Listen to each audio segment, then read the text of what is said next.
It is time for us to check in with Amanda Lang, CTV News Chief Financial Correspondent. A couple of stories in the news today. First of all, Amanda, Happy New Year to you. Thank you so Happy much New for Year. being with us. Yeah. And I guess let's start on the Canadian side. Canadian jobs numbers up today, or out today, rather. I guess, though, what I'm hearing is not bad. So can we expand on that?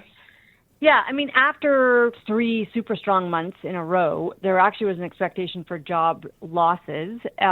So we saw modest gains, right? A little more than 8,000 jobs created in December. That is okay. We wouldn't normally be excited, but because it wasn't a loss, we will take it. The number that looked bad but isn't is that the unemployment rate ticked up again to 6.8%. It had been 6.5% in November.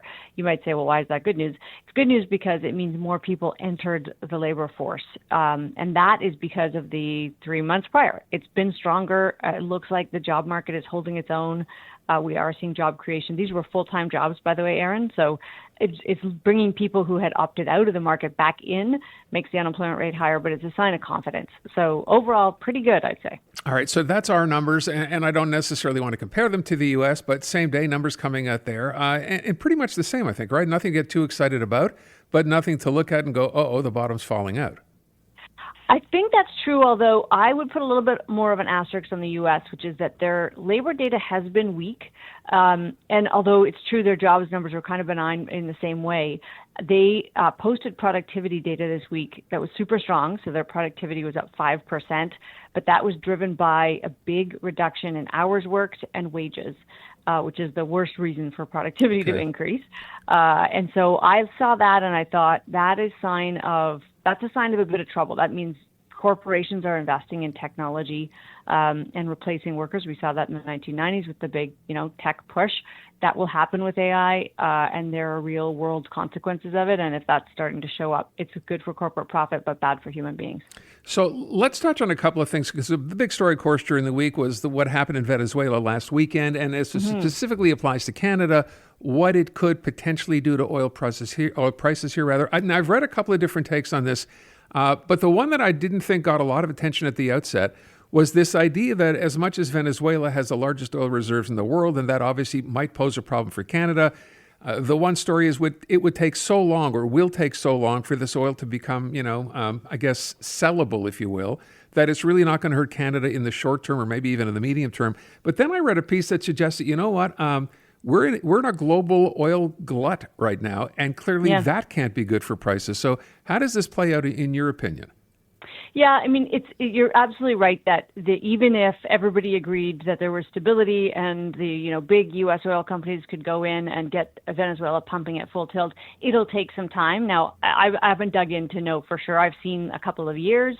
I'm a bit surprised by that number. I think that's longer than it could be, but nevertheless, the big impediments to getting oil where it needs to go, of course, is which market is it going to and how's it getting there. And for Canada, we sell oil into the U.S.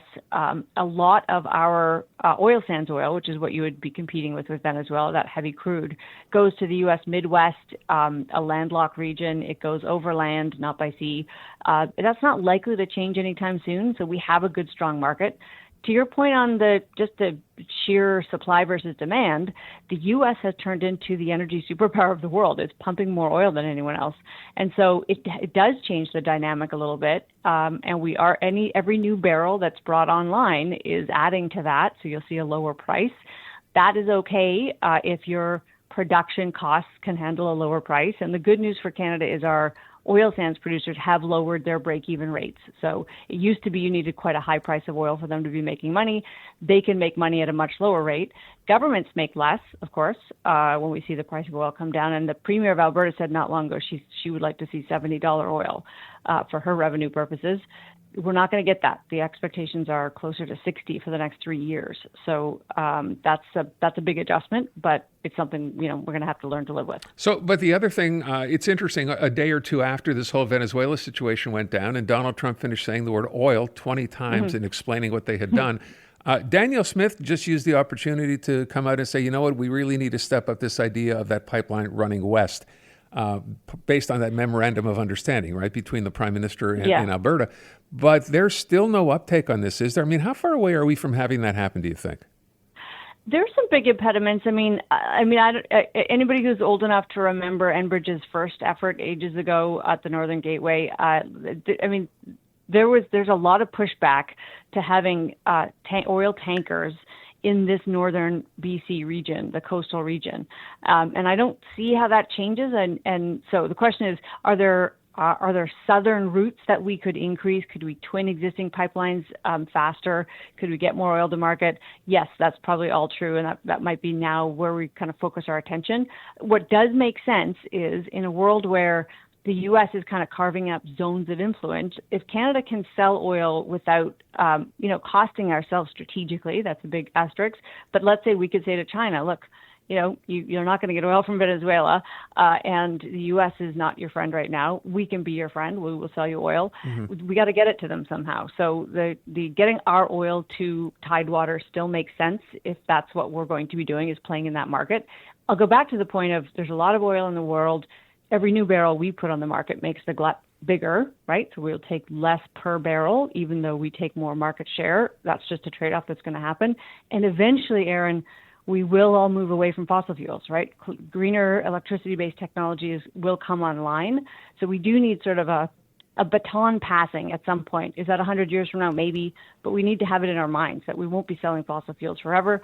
Meantime, though, we have a lot of it, and we should sell it while we can. Let me ask one other thing with respect to a story that's actually in the news today. We'd been told that the U.S. Supreme Court would have a decision on whether the Trump tariffs that have been imposed are in fact legal. I think a lot of people were waiting for that. Then we found out no decision today, and I'm not sure there's a timeline as to when that decision may come. It basically leaves, for other countries too, but for Canada, it leaves people here who might have been hoping for something or some clarity anyway, pretty much still in the lurch. Yeah, we'll hear, I think Wednesday is the date when they're sitting again, and we might get a ruling. And keep in mind, these are the IEEPA tariffs, so that don't affect Canada directly, in the sense that the ones that are really hurting us right now are the Section 232 tariffs on steel and aluminum, special sectoral tariffs on lumber. Those are the ones that are really painful for us.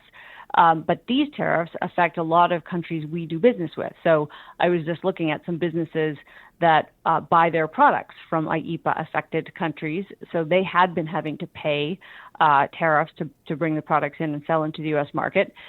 One of the biggest questions is, even if the Supreme Court says these are illegal, the question is, does the U.S. government find some other way around it, just to slap new tariffs on? Is there a way to get your money back, and what would that look like? And what a nightmare that is. But just as a final point, I will mention, I thought I saw a story this week suggesting that given everything you've just described, right, it's still tough for businesses here. Clearly, they've been hurt by tariffs. The Canadian economy is managing to hold up relatively well. Yeah, this is one thing that I've been trying to beat a bit of a drum about, which is we get so used to worrying about exports and thinking about exports. And part of that is because our auto industry has become so important. It's important in Ontario, but Ontario is important in Canada. It's a huge chunk of our sort of focus.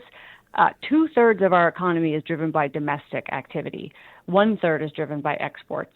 And so it's important to remember that we do have a lot of activity in goods and services that happen in Canada between Canadians, and that has been pretty solid. Consumer spending actually rose, I think, 2.4% last year. It's not out of the park, but it's pretty good when that's the big driver of GDP. So I would say just remember that it matters, and we do need to get this sorted out, but we do have a lot going on the domestic side, and that has been holding up. So it's grounds for some optimism, I would say. We will leave it at that. Amanda, always appreciate it. Thank you so much. Always good to talk. Seasoned gamer or just video game curious? This Week in Gaming is the podcast for you. We break down the latest in the world of video games, from basics to beyond. The hottest gaming news, insight, and industry leaders and more, weekly. Join me, Naomi Kyle, and stay ahead of the game with all the latest updates, even if you're a total newbie. Stream This Week in Gaming on the free iHeartRadio app or wherever you get your podcasts.